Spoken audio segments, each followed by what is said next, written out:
Starting to the top right, we have the FXOpen Protoss player, favored in this game, arguably. It is FXO Hurricane. FXO Hurricane. He was successful against his opponent at DreamHack Bucharest in a best of 3, defeated him with a 2-0. Now he's facing him again to the top left for Seoul. Quantic Punchin. And with a 2-2 score in the team match at this point, FXOpen finds himself in a very, very good spot. When they looked at the roster of today at the lineup, they probably thought that Trap would definitely take out JKS. That didn't happen. Suddenly there's an additional point on the scoreboard for FXOpen. And now we have 2 mirror matches coming up. Not only the Protoss versus Protoss at hand, but the next game is going to be Lenok versus Sanai. And both FXO players are highly favored in their mirror matches. So if everything goes according to Choya's plan, then FXOpen might be able to avoid the ace match and edge out of 4-2. You know, a lot of this really comes down to Haiva versus Gumiho, because that's a match where, you know, that one is really one that goes both ways. We talked about the Youngju versus Seed match as well, but that one was the one that was like more volatile than Haiva versus Gumiho. I think most people expected Haiva to take that one, and he did not. And so, like you said, with these next 2 mirror matches coming up, this could go exactly Choya's way, and that makes this match actually really important. I feel the one problem that we really have here is I feel Seoul needs a little bit more party.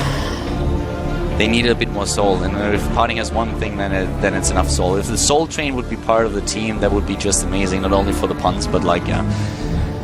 Yeah, partying, I miss him. To be quite honest, I think one of the things that they really need is they need to have last in the lineup, so that they are not that predictable, that they have at least one Terran player that can go for certain maps, for certain matchups. Well, this is, you know, only the first time they play in this new format, and I expect that we will see him swapped out for somebody next time, or they're just way too predictable. I don't really know what's up with Last. Wasn't he sick at some point? Yeah, I heard he was. I heard he had some issues. Not that he was sick, but he had maybe some issues with his wrists or something like that. So hopefully he's recovered, or at least recovering. It would be really important for his team, because as we mentioned before, they are now barely able to provide the players for a team match that they need here in this format.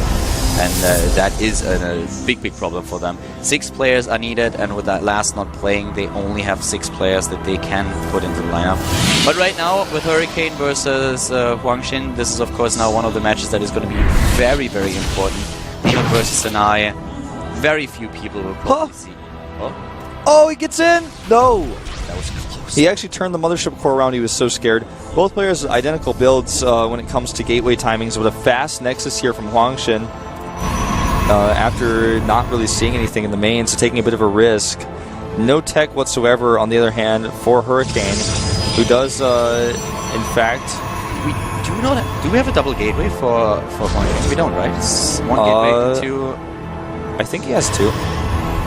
We didn't see the main base for a long time of the Protoss player in blue. I'm pretty sure he has 2.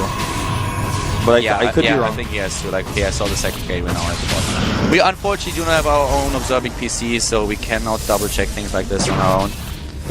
Also, Hurricane actually wants to kill a Mothership core. That's objective A here, because if we can get that Mothership core down, then he can actually kill this Nexus at the natural.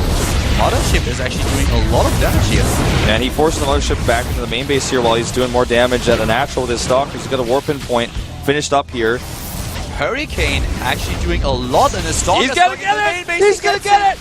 He's absolutely gonna get it! One more shot and he does get it! That is huge! And now the sentries go down as well! That is nearly game. Not quite yet, but the Mothership core gone. No photon overcharge. He has his own Mothership core back here as well. Void Ray coming out here in desperation. 5 Stalkers in the main. This has to be. Like, he killed so many probes already. The Mothership core is still there. The last sentry about to be gone. There it is. And now probe after probe is going down. 28 Harvesters already against 17. Yep, the Void Ray, of course, going to buy a little bit of time here. He needs to get a sentry, and he actually warps in 2 Stalkers. I think this is the wrong choice.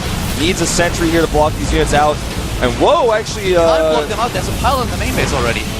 Yeah, I mean, he can hold that, but look at the harvester count here. That's 18 versus 29. The expansion's going up for both players, but that's the problem. The Void Ray is so good against the Stalker, but only with the overcharge, and he's going down too. He's gonna die. And there's that warping in the main base you were talking about here.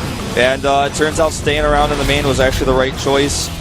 And I think that's about it. 30 to 19 probes here. Nexus going up back at home for Hurricane. And he's just going to continue to kite and trade here. He's even got a probe in the main in case things get antsy. He can actually just make another pile, and he's going to tank with the probe. Nice micro here by Hurricane, really controlling the Stalker so well. He has 4 in the main base, but there are 5. They're doing what they can, taking down even more harvesters. 15 to 31. And this is all she wrote. I can hear the fat lady singing already.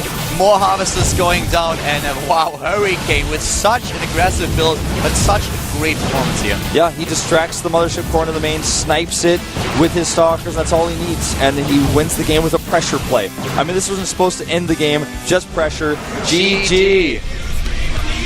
Mirror game number 1, mirror match number 1 goes in or ends in favor of FXOpen.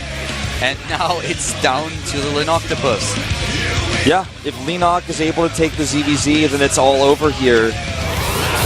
And Seoul has got to be feeling so terrible right now. But this is their turf. This is their format that they're used to playing. They have no wins this season. Huangshan gets crushed here. I mean, it was a razor-thin push they got into the main base with, but once he got in, I mean, it was a pretty crushing defeat. The pylon on the high ground that you mentioned. Yet, even if he holds there, he's already at disadvantage because of the harvester count. That was definitely a big problem that he had there. Shoya still not happy.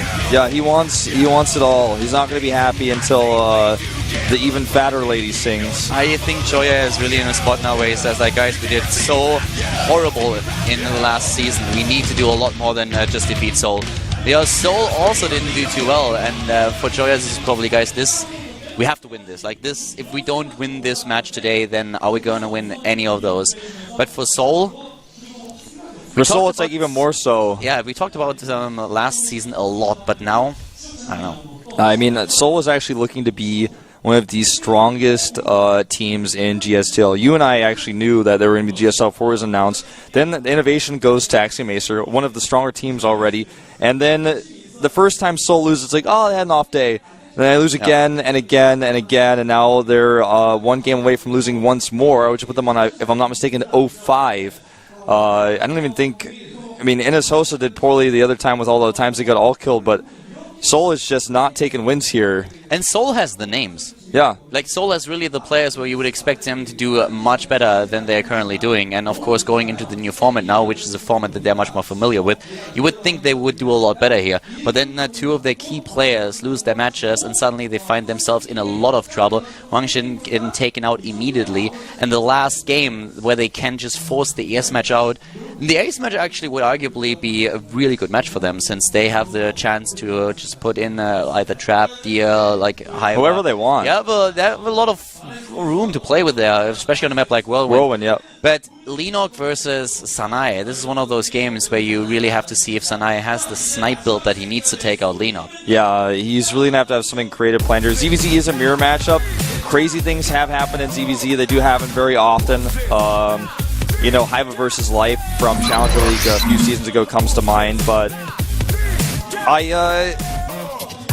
I feel like if Lenok is on top of things today, this should be an easy one for him. He's so good at ZVZ. I can't imagine Snai taking this, but Snai is, again, one of those players. We talked about 3 Zerg players today, actually. You know, being underdogs and being players that you don't see for a while and you're not really sure how in shape they are. But when you look at Lenok, you know he's in shape. Yeah. Shoya he's looking mad today. He wants to win. He's like, oh, we're supposed to get the 4-0. What is going on here? I think actually that is a slight problem with Lenok's sound, if I interpreted that correctly, so it might take a little bit longer here. Unless he was just saying, do I have earwax in my ear? Otherwise, I don't think there's any way else you could have interpreted that. So, Sanai, on the other hand, like, he doesn't have the best track record here, and it's going to get really iffy right now for Seoul. They need a win. They absolutely need it. There's no other way. If they lose this match, then they have lost today's team match. But Sanai being the last player also means there's a lot of pressure on him. He is 0-1 in the GSL studios against Zerg. He has played 5 GSTL matches. He has lost all 5. He has a 0% win ratio. And we are actually going to go into another 5-minute break before we get into this. So hold your horses, everybody. This could be over, but it's not over yet. One more invitation.